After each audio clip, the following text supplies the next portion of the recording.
Son de Sange en pays de Sarrebourg revient sur le devant de l'actualité d'une façon étonnante.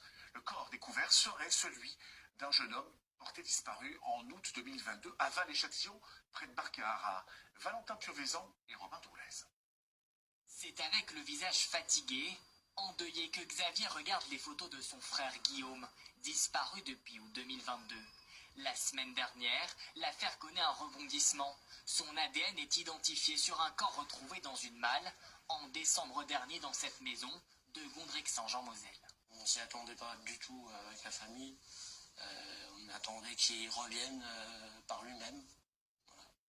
C'est vraiment atroce ce qui lui est arrivé parce que dans une malle, découpée en morceaux, voilà, c'est en plus une famille qu'on ne connaît pas.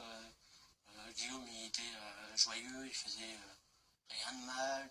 Nous l'avions rencontré en janvier dernier lors d'une énième recherche dans les rues de Strasbourg. Sur les réseaux sociaux, il avait lancé de nombreux appels pour tenter de retrouver Guillaume.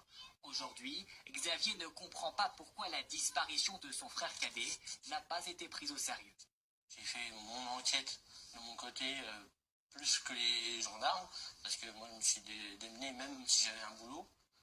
J'étais en train de faire les recherches les soirs, à demander de l'aide sur les réseaux sociaux. Désormais, Xavier et sa famille cherchent à comprendre ce qu'il s'est passé. Qui aurait pu tuer Guillaume, 27 ans?